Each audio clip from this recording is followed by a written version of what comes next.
Good people on the quest for good content, welcome back. It's been a little while. We've taken a little break, little refresh, trying to get our lives together a little bit here, but we're back. You've got the three-man weave. You've got David, Bill, Jordan, LeBron, Chris Bosh, Dwayne Wade, whatever you want to call it. And the guys are back, everybody, and we've got a special one today. Not your typical song of the week, but instead today what we're going to do is we're going to do an artist spotlight, and the artist is going to be Mac Miller. So all three of us have taken some time to prepare some different things about the artist Mac Miller that we want to talk about, and we're very excited to be here. Before we get into Mac Miller, fellas, how we doing? Everybody doing good? I'm doing what I can.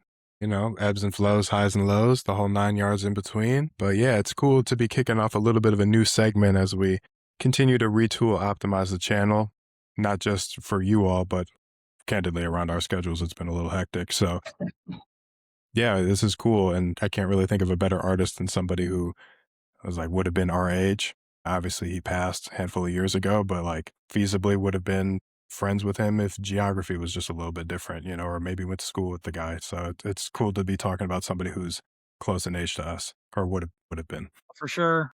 Things are good. I'm excited about today as well. It's great to be, and Mac is was an incredible person and artist, and like Bill just said, it felt like the right artist to kind of kick off this whole reshift for the channel and how we bring music and art focused content to you all, because in addition to our hectic schedules that Bill alluded to, we want to make sure that we're able to kind of consistently give you guys stuff that we can. And so we want to do it in the medium that's going to make the most sense. And starting today, that's going to be the artist profile. And we're going to start that with Jordan. Why don't you just give us a little bit of some background, a little high-level info on who we're going to be talking about today, the one and only Mac Miller. Yeah, so let's hop right into it. Quick bio on Mac Miller. Mac Miller died at the age of only 26 years old. And for most of us listening, if we had died at the age of 26, we would have died without having the opportunity to achieve some of our biggest accomplishments. If I had died at the age of 26, I would have been remembered as a young man full of joy who was in search of what it was he was put on this earth to do. Mac Miller, in his short time on earth, was able to put his imprint on the world as he spread joy through the gift of music. Mac Miller was born and raised in Pittsburgh, Pennsylvania, and it was there that he found his passion for music. By the age of 15, Mac knew that rap was the path that he was destined for. His music began to gain mainstream recognition in 2010 with his mixtape K.I.D.S. Now with K.I.D.S, Mac proved that he understood what his generation was going through, and it gave him permission to speak for them moving forward. From there, his career took off. He was featured on XL Magazine's 2011 freshman class, alongside his classmates Kendrick Lamar, Meek Mill, IG, Lil B, Big Crit, and Prince. Initially, what set Mac apart from his classmates was his race. White artists aren't as common in hip-hop, but what makes music unique is its ability to bring us together despite our differences. By the time his first studio album was released in 2011, Mac had proven he belonged because of the way his music made us feel, not how he looked. From there, Mac did something that not every artist is able to do. He continued to evolve. His sounds, his lyrics, and his energy changed as his audience aged. He delivered classic albums like Watching Movies with the Sound Off, Swimming, Circles, and my personal favorite, The Divine Feminine. A constant theme in his music was his struggle with substance abuse. It eventually took his life in 2018, but not before capturing our attention one more time with what I consider to be his capstone project, his K.I.D.S concert, which has been watched over 140 million times on YouTube, bookends by a beautiful rendition of the song 2009, which will live on forever. Although his run was short, the impact of it was significant, and if nothing else, he will live on forever through his music. This is Mac Miller. Yeah, nice job, JB. Thank you. I think a nice summation of, like you said, a really impactful person who made the most of his short time on the earth. And Bill, as we kind of look at his career now, and we kind of shift more towards the music, I'm curious to see and hear your take on what Jordan was alluding to there, the reinvention or the evolution or the change of who Mac kind of was and how he developed from this backpack rapper, like the pretty niche part of hip hop into something that became really kind of powerful and lasting. So yeah, I guess we had a little bit of a musical journey through Mac's career. Yeah, he's an artist, right? So it always makes sense to talk about the art. Mac Miller had a handful of projects. Jordan highlighted a few. One he didn't highlight, and where it all started, was K.I.D.S. I'm going to take you through what I consider to be my personal interpretation of Mac Miller's catalog and how I would describe it, and the through lines that I do think exist in his subject matter and his lyrics and his musical choices, just to give you all as holistic of a view as quickly as I can. Mac Miller's debut mixtape from the blog era, K.I.D.S, kicking incredibly dope shit. Classic mixtape, depending on who you ask. I think it's a classic because I think it opened up kind of a new interpretation on what rap was evolving into in 2010. Was, I think, the beginning of what we knew Mac to be. And I describe Mac Miller's musical catalog after a movie, actually, The Good, the Bad, and the Ugly. I'll rephrase that, The Good, the Bad, and the Beautifully Ugly, because I don't want people to think that there's necessarily a negative connotation to how he explored music and how he really developed as an artist and a creative. One song that I want to highlight in particular, it's one of my favorite songs on K.I.D.S to really get this good idea grounded, Senior Skip Day. This song, to me, is like Mac initially finding whimsy, joy, fun, and liveliness and kind of like these everyday unofficial rituals that we experience throughout our lifetimes. Senior Skip Day, for those of you who don't know, depending on where you are in the world, kind of a universally agreed upon day by a school's senior class or graduating class to just bail on school one day randomly, usually in the spring, if I remember correctly. But he has this ability to really remind you of like these small mundane moments that you can really find autonomy and self-discovery in. I'll lead with this, right? They're carefree, little expendable human moments, right? And he really tapped into that with K.I.D.S. And that's why this is like the good. The good to me in this scenario is like the joy, the whimsy that I mentioned, the fun, the energy that youth often brings, encapsulated in a couple lines throughout the song that I think really bring that to life. One being, know the bullshit and all the problems, but we too gone to see, like a true immersion in the moment. He's talking about getting drunk, getting high during the day, whatever. But I think like mentally being in a space where you're like tasting temporary freedom, you're not necessarily classified as an adult, you're transitioning into that, but you have your world, your domain, at least during Senior Skip Day. Another line being like, this is one of my favorite in his entire catalog. Open up the fridge to make some waffles. There's no more syrup left in my bottle. Well, damn, that's okay. I topped it off with scrambled eggs. Hey, gotta work with what you got. Hey, gotta work with what you got. Like this idea of, you kind of just use what's disposable. It's not perfect. It's not supposed to be hyper curated or finite. Like it's not supposed to be like the perfect breakfast on Senior Skip Day. You were here just to like kick it for a day. And you just kind of make do with what you had. He talks about in the song how, it doesn't really matter if the house is a mess, we'll handle it later. But right now we're here to relax and kind of just enjoy. Another one would be enjoy the best things in your life because you ain't going to get to live it twice. A very old and hyper or like repurposed adage that you might hear over the course of a lifetime, not just through Mac, but through anybody who's lived a while, right? Don't waste what you got. Use the time that you have. And then has he more or less closes the song, this line that says, can you stay a while? Can you just relax? Can you just be with me? He's talking to a girl in this scenario. Can you just enjoy the day? Right? To me, that is very much the energy that Mac shot out the gate with and got him that initial recognition. So that would be the good. Now we're going to transition to the bad. The bad, again, is not bad objectively. It's, if you're a rapper kind of coming up in the blog era, this is one, well, people will disagree, but this is like one of the last bastion or last generations of, you kind of had to be able to rap really well or do something hyper unique to get recognized.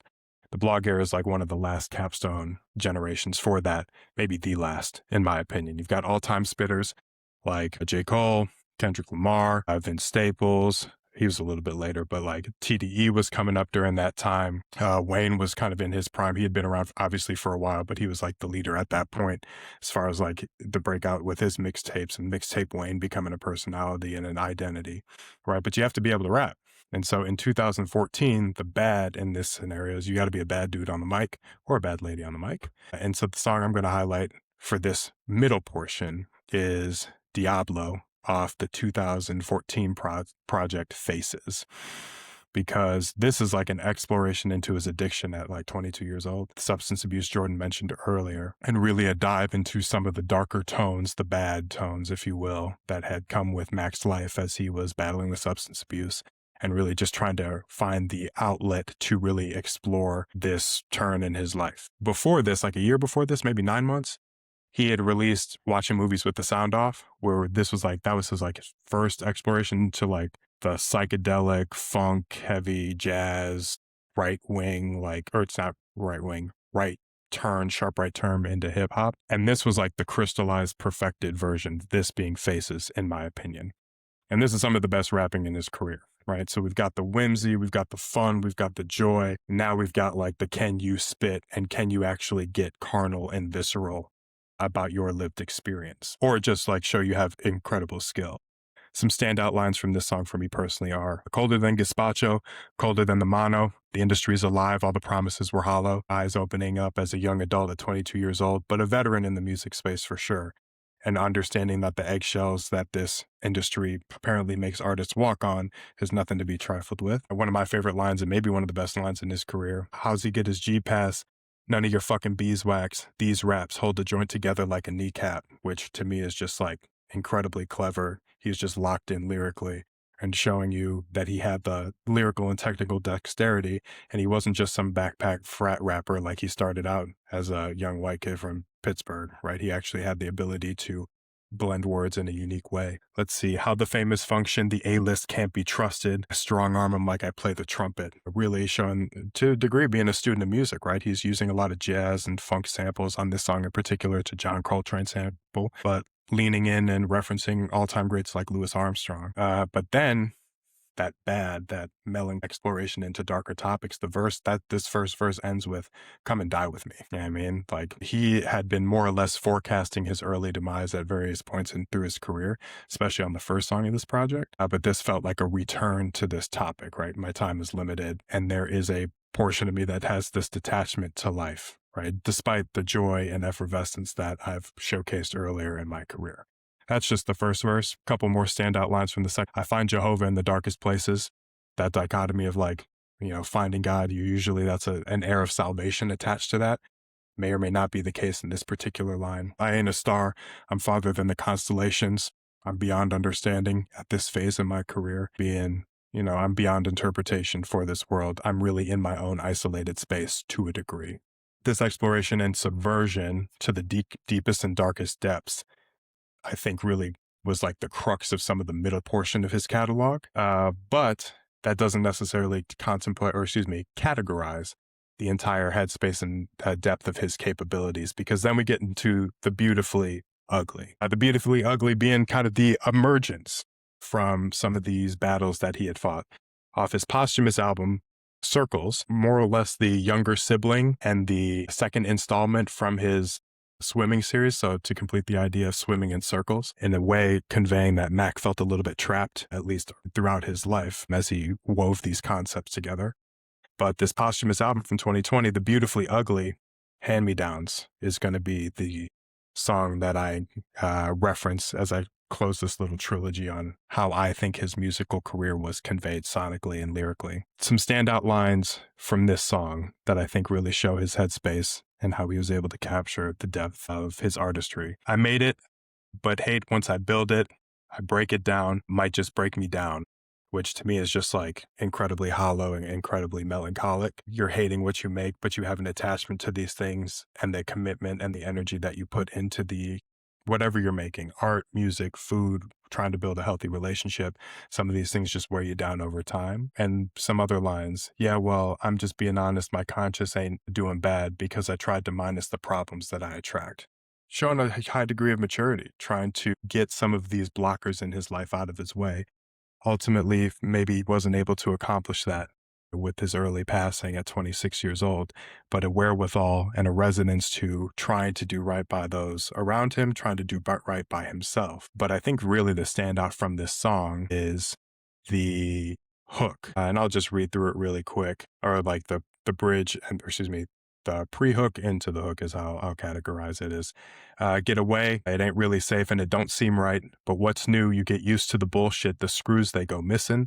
It's likely they might be, but you remind me, shit, I need to stay in line.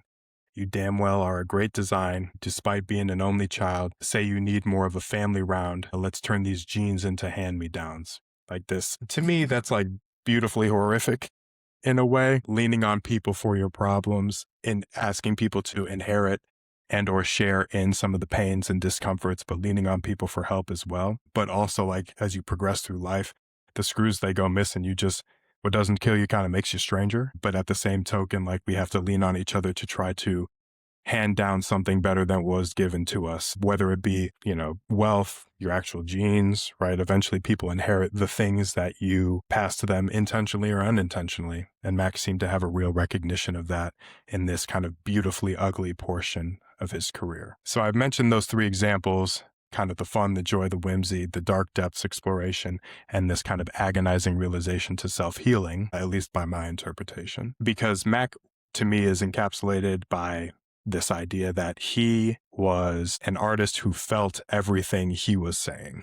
I don't think you can say that for every artist. From what I understand, he wrote basically everything in his catalog outside of feature verses that other artists appeared on. But he was somebody who had a visceral, guttural, emotional, spiritual, basically religious connection to his output. And he allowed you to see what he was feeling better than almost any artist is able to, with such transparency, such honesty, such rawness, and such evolution. As he didn't just explore hip hop and rap as a genre, he got a little bit more melodic, he got a little bit more pop, he got a little bit more folksy in some cases as well. But he was feeling every step of the way throughout his catalog up until his last days. And even we continue to see that in some of his posthumous work as well.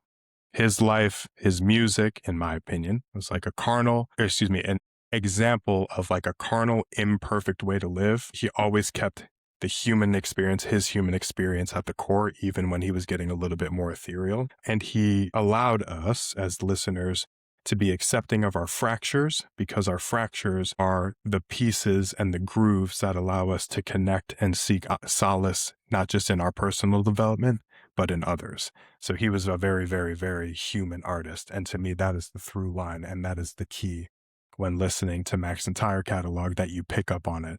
There's the good, there's the bad, and there's the beautifully ugly. And to me, that is Mac Miller, encapsulated in these three examples that I named. But obviously my word is not law. Would love to understand from a viewer standpoint some of those standout tracks that you all love from Mac. But conversation for another time, because we got a little bit more to say. Beautifully done, Bill. I think that was a really, really nice summation of a eclectic career, like you just highlighted. Every song, every album, a little bit different, a little bit more of a step in a direction, whether it was good, bad, or beautifully ugly. It was intentional, and you felt like it was coming from a real place, which I think is one of the hardest things to do as an artist. And like Bill said, please, folks who are listening and watching, let us know what songs from Mac's career have touched you in the ways that the three that Bill just highlighted touched him. Because I think as we keep going here, Jordan, I want to direct that question to you. I'm curious, as you did your listen through and your relationship with Mac, a song that lyrically or otherwise stood out for you. Yeah, so for me, listening back through the discography, I got to listen to almost every project in the last week or two, and I've listened to almost all of them for sure over the last however many years. But the word that kept coming to mind for me was layers. There's so many different layers to Mac. There's so many different layers to his music. I touched on it a little bit in the bio. Like, there's a sense of evolution when you really, like, when you go from start to finish, you see where he's trying new things. You see where different things are happening in his life that are affecting his music. And so I was just really impressed with that. But when I went back and listened, the two projects that sucked me into him were K.I.D.S and Best Day Ever. David will remember Best Day Ever was a project that we listened to a lot. I want to say it was our senior year of college. And when I was still attempting to freestyle with Dave, very poorly, I might add, the Best Day Ever intro was the instrumental that I used a lot. That was, I would write to that one particularly. That one, there was something about the pace and the sound and the feel of that one that I really enjoyed. But when it comes to like songs that stuck out to me, there's so many. It's hard to pick one or two or three even, like Bill did. But I went back and re-listened to K.I.D.S. And again, K.I.D.S was kind of our intro to Mac. That was the first major mixtape to go mainstream. And I think the song that impressed me the most on K.I.D.S is actually his song Poppy. And again, that's kind of as on a re-listen. And I think the reason Poppy stood out to me is because it feels like that is the first time we're starting to see real evidence of range in Mac's career. Kids, the mixtape in general is kind of backpack rappy. It's a really good mixtape. I love it. I love Kool-Aid and Frozen Pizza. I love some of the other tracks on there. But he doesn't diversify too much from different subject matters on that project. But then we get to the second to last track, and we get this song Poppy. And Poppy's a different type of song, right? He ends it with this song that's in memoriam to his grandfather. And I went back and watched an interview, and he wrote this song the day after his grandfather passed away. And it's an interesting song because you can hear in the song and in the lyrics that he can tell that his life is about to change. And he is feeling in the moment that he is about to have this major moment in his life, and one of the people that he felt like was most influential in his life was not going to be there to witness it. And so you get some really good introspective lyrics from Mac here. You get you get a lot of thoughtfulness here. One of the lyrics, "Hello death, it seems that we meet again. You keep taking friends that I'll never see again." Again, this isn't a complex song. There's no the lyric that Bill highlighted with the kneecaps. Like there's nothing like that on this song. But there is depth to it. There's depth to the lyrics, there's thoughtfulness. And to me, it shows that he was going to continue to be willing to try different things and push the different limits. Can I have a moment of silence for anyone who's going through the coldness of violence? You know, he's talking about people in the world who are experiencing death through there's hundreds of different ways that we can experience death. And that's how he was experiencing it at that moment. And so, again, I think Poppy is a fun song to listen to, especially if you're familiar with the K.I.D.S project, because you can look at Poppy and directly say, hey, this was evidence of what was to come with this guy's career. This guy was going to, as I said earlier, he found a way to kind of speak for a generation of kids that were all going through similar struggles, but he was also going to learn how to evolve with them, with his music. And so, again, it's just a glimpse into the future of what we're getting ready to see.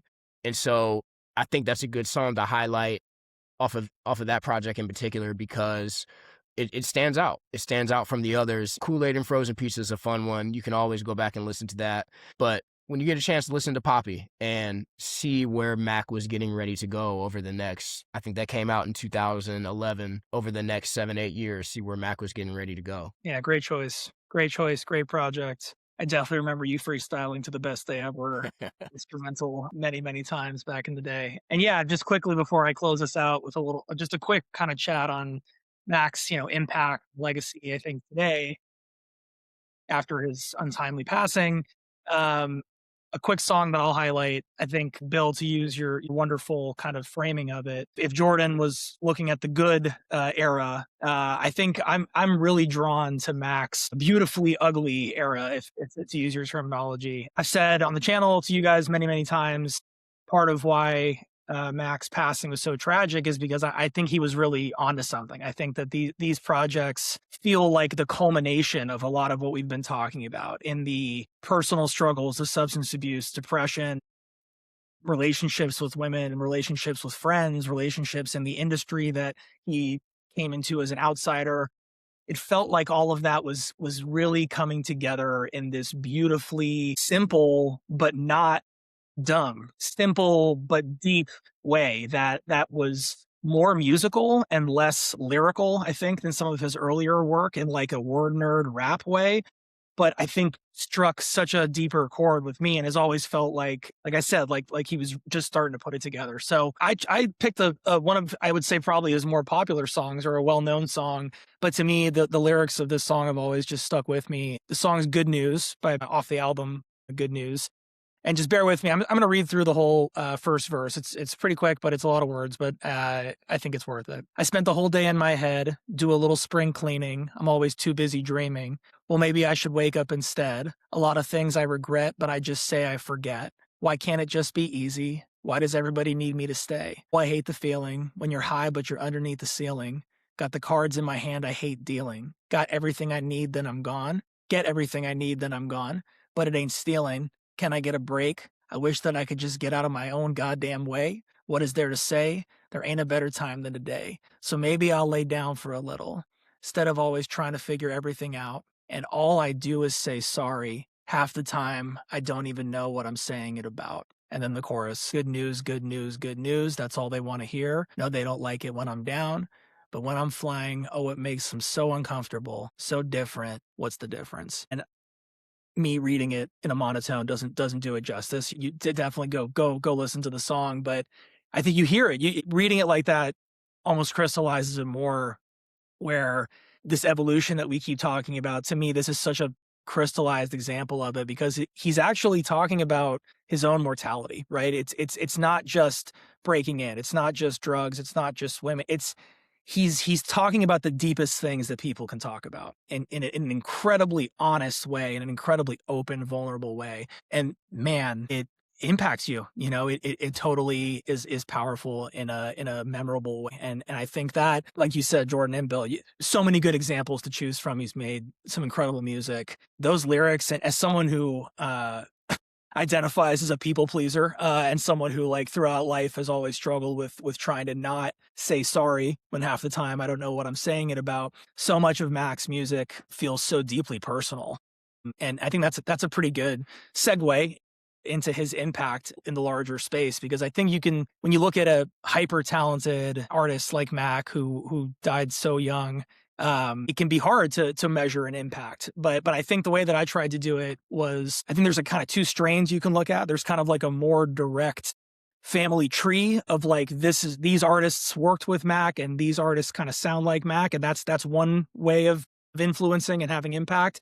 And then there's a less tangible, maybe more ethereal impact that he's had on the culture and on the people that he worked with. So just to start with, from like a purely like musical standpoint, I think the easy place from impact to start with is Vince Staples, who Jordan, or I think both of you guys mentioned Vince in your sections. Vince has said multiple times that, like, he kind of credits Mac with, like, helping him discover how to become a better rapper and helping him introduce him into the music industry and how to become an artist. Their friendship was, like, evident in the music that they did together. I think it's like you can feel the, like, creative bonds that they had together. Same is true, I think, for a lot of those contemporaries. Earl Sweatshirt in that LA kind of studio that he had, which is, I'm going to talk about in the second strain, the second camp of impact. But says a lot of those TDE rappers, Bill, that you mentioned in your segment, found themselves gravitating to Mac because he was someone who was open to them and willing to share his gifts and kind of bring on the spirit of collaboration, which I think is a big part of what I'm going to talk about. But other artists to me that either directly worked with Mac, or I think you can really hear Mac's sonic influence in. K.I.D. is someone, contemporary rapper, who the spirit of Mac is in his music. I would say that, the ability to simplify and get real granular and, like, kind of slow down the pace but still be impactful. I think there's a lot of parallels to be drawn there. Anderson .Paak, the song Dang, I think, is one of Mac's most popular songs as well. But beyond that song, that energy, that soul, jazz, funk fusion, the sound of the music really, I think, resonates to me when I hear the Free Nationals or I hear Anderson .Paak play. I hear a little bit of Mac in there, like, no doubt about it. Cat, another artist, without a doubt, again, directly collaborated on Faces, Bill, one of the albums you highlighted, but also just in interviews, and you listen to the music, you understand the vibe that both of those artists created. Immediate parallels there. I mentioned Earl Sweatshirt, a contemporary, and then a couple, I think, more like quote unquote family tree, not contemporaries of Mac, but younger artists who I think are young enough to have, like, had enough time away from Mac being active that they kind of can, like, look at him as a forefather almost. Corday is one who comes to mind for me, who, again, can kind of blend pop elements with being really, really introspective and deep, and when he wants to go that route with it. And I think he's referenced Mac a couple times as an influence of his as well. And then someone else who I hadn't thought about this initially, but I just mentioned him as a song of the week. I think Coda the Friend is maybe the most direct parallel I can think of someone who encapsulates, like, the spirit of what Mac was kind of tapping into in the later parts of his career. Really introspective music, really calming or, like, mellow vibes in the music, but that kind of is, like, the veneer for diving into, like, really, really heavy stuff. And I think that Coda is a good example of, like, you can trace the line, right back to what Mac was doing. So just from those artists, those are some of the biggest and most talented artists that we've got currently, operating in the hip hop space. And the fact that they all cite Mac as an influence regularly, I think, speaks to his impact just directly on the music side of things. I think with Mac, you have more than that actually, which is a sign that he was really a special artist, which is, I think, Bill, you and I have said this talking about him in the past, but like he was a rapper's rapper, and he was someone that people gravitated towards beyond just making music with. And that's evident of what I mentioned with Vince Staples and those other kind of LA artists, where as some of the most talented people in the game, Kendrick included, were finding their feet in the musical space. They didn't go to Dr. Dre's studio. They didn't go fly up to Oakland and go visit Too Short. They went to Mac Miller's studio and they hung out and discovered themselves and found who they were as artists with him as one of their contemporaries. And like that is a small example of what I think, to me, in looking at his entire career, is emblematic of what part of his impact is, which is the music, the art form, the medium is incredibly introspective and it's incredibly focused on Mac himself. How he achieved that was not solitary. It was a collaborative experience. And that idea of the best work is going to come from me opening myself up to my peers and the people around me, and that's where the best stuff is going to come from, hugely impactful. We see that continuing to be a theme in hip hop and music in general, where there's beef and there's back and forth. Oftentimes the best, most interesting, most compelling stuff is going to come from when people put that side of themselves down and dive into the type of stuff that Mac was trying to get into on those later projects. I've said on the channel before that I've compared Mac to the Beatles, not to do a one-off comparison of the music. That's I don't think fair to anybody to say compare yourself to the Beatles. But I made that comparison to really kind of sum up, I think, what our overall theme of this episode has been, which is that, like the Beatles, every time that Mac achieved more commercial success and got a bigger platform to speak from, got more resources to work with, got a bigger network to collaborate with, he didn't choose the easy path. He didn't go make more poppy, more easy, more digestible, more radio friendly. He went the other way. He got more introspective. He got more interesting. He looked how to push himself. He looked how to evolve himself. He looked how to lean into his flaws, right? He wanted to highlight the struggles he was going through as a way to kind of get through it. And that is impactful. That's something that, Bill, again, you and I have talked about a lot.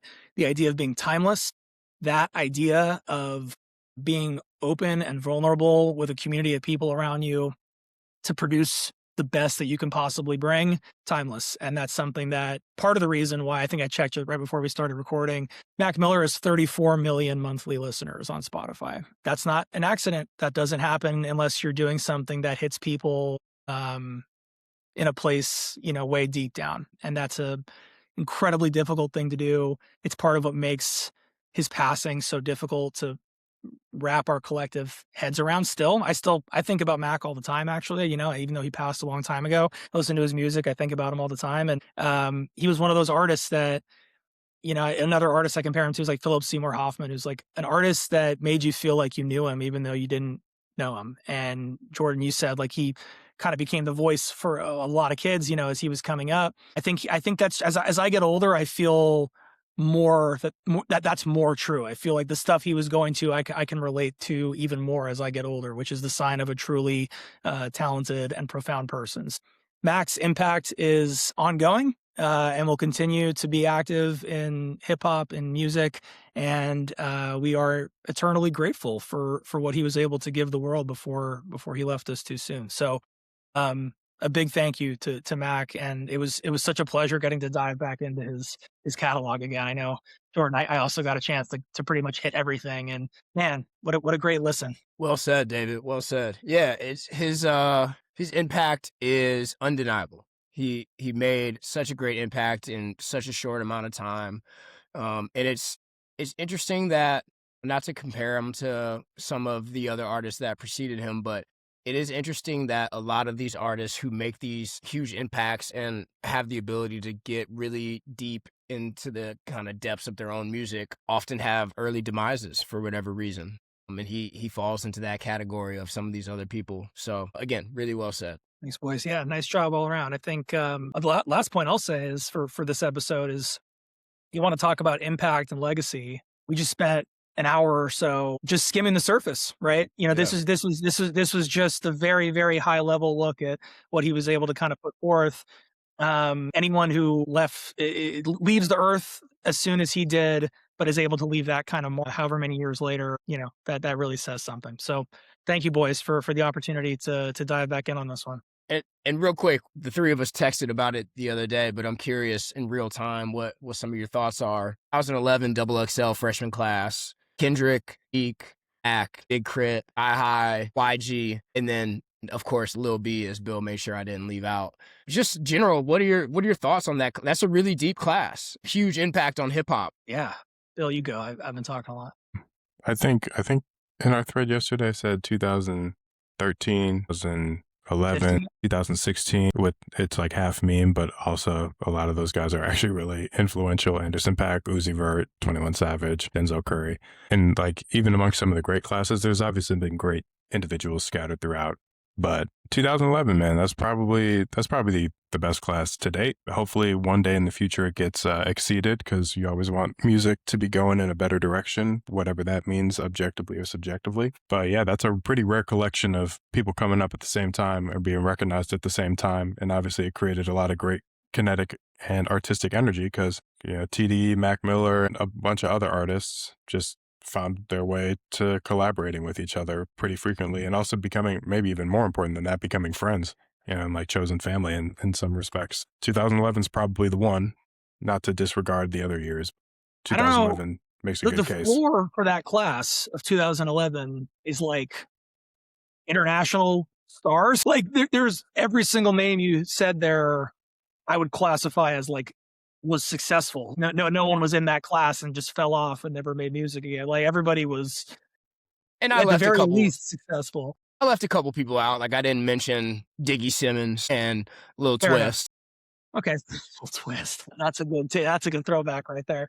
Fair enough. But even with whatever that was, those 7 or 8 names carrying the class there, I don't think there's another collection of 8 that's going to go toe to toe with what that group's been able to accomplish up to this point. I mean, for me personally, there's 6 artists in that class that I've spent a ton of time with their music: Kendrick, Big Crit, Meek, Mac Miller, Sci-Hi, and YG. Like I have listened to multiple of all of those people's projects all the way through. And have favorites of all 6 of those guys. You have in that group have someone who might go down as the best rapper of all time. Someone who's in the conversation as the best rapper of all time. Top 3, top 5, whatever. He's up there. You have a guy who was one of the best battle rappers of all time, and then made the anthem of Philadelphia, or one of the anthems of Philadelphia, in Meek Mill. You have Mac, who we just spent an hour talking about why he was so important and influential. You have Big Crit, who is criminally underrated to this day, criminally underrated as a rapper and a producer and a performer, for that matter. Yes. Unbelievable live performer. Who am I missing? Who else was in there? Sci-Hi and YG. I would say, if you ask rappers in the industry, the best ghostwriter in hip hop, and probably the most prolific writer in hip hop. And who else?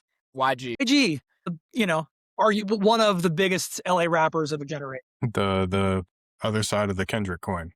The other side, exactly. There you go. The other side of the Kendrick coin. Great way of looking at that. Perfect. Huge star. You have all of LA represented basically in that class, and I mean, like, yeah, I don't know how you're gonna top that. That's pretty damn impressive. Yeah. Fellas, do we have any final thoughts on Mac? Any final statements before we get out of here? First of all, before we do that, thank you for listening. Thank you for watching. Be sure to like, follow, and subscribe. This is a new chapter in our content creating journey. We've deviated a little bit away from Song of the Week and started to try something new. We want to keep expanding. Like Mac, we want to continue to evolve. So we appreciate you watching. And again, like, follow, subscribe. Does anybody else have anything else to say before we let everybody enjoy the rest of their day? Obviously, we only just highlighted a fraction of his discography.